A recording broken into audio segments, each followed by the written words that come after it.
కూడా విమర్శలు కూడా మేయర్ చేశారు. ఎందుకంటే చదువుకున్నారు, కనీసం సంస్కారంగా బిహేవ్ చేయటం లేదు, అసలు తెలియటం లేదు, ఏమీ తెలియటం లేదు, నాలెడ్జ్తో మాట్లాడాలి, మీరేంటో నాకు తెలుసు అనేటువంటి స్థాయిలో కూడా మాట్లాడారు ఆవిడ. మేము చదువుకొని వాళ్ళమా, వచ్చి చూసిందా ఒక మాట, ఆమెకు తెలుసా మేము చదువుకున్నామా చదువుకోలేదో? మేము వెల్ ఎడ్యుకేటెడ్, మా దగ్గర ఉన్న కార్పొరేటర్స్ అందరూ కూడా కంప్లీట్ చేసుకొని గ్రాడ్యుయేషన్ కానీ ఇంటర్ కానీ చదువుకొని ఒక ఫ్యామిలీ బ్యాక్గ్రౌండ్ నుంచి వచ్చిన వాళ్ళ, అందరు కార్పొరేటర్స్ కూడా ఒక ఫ్యామిలీ బ్యాక్గ్రౌండ్ నుంచి ఎలక్టెడ్ అయిన వాళ్ళమే. సెకండ్ టైం కార్పొరేటర్స్, ఇక్కడ ఫస్ట్ టైం కార్పొరేటర్స్ కూడా ఉన్నారు. ఒక కౌన్సిల్లో ఒక కార్పొరేటర్ ఉన్నారంటే కొన్ని వేల ఓట్లతో గెలిస్తేనే మేము అందులో ఆ స్థానంలో కూర్చున్నాను. తను మేయర్ స్థానం అని అహంకారం చూపిస్తుంది చూడండి. ఆ అహంకారానికి ఎప్పుడో ఒక రోజు బుద్ధి చెప్పే రోజులు తొందరలోనే ఉన్నాయి. త్వరలోనే అదేంటో నేనే చూపిస్తాను.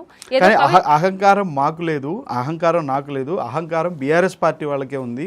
కావాలనే పని కట్టుకొని మాట్లాడితే ఒర్లుతున్నారు అనేటువంటి మాట్లాడితే ఒర్రుతున్నారు. అసలు మేము ఒర్రింది ఎక్కడ నోరు వేసుకున్నాం? మేయర్ గారు నోరు చూడండి, అసలు మాట్లాడే పద్ధతేనా?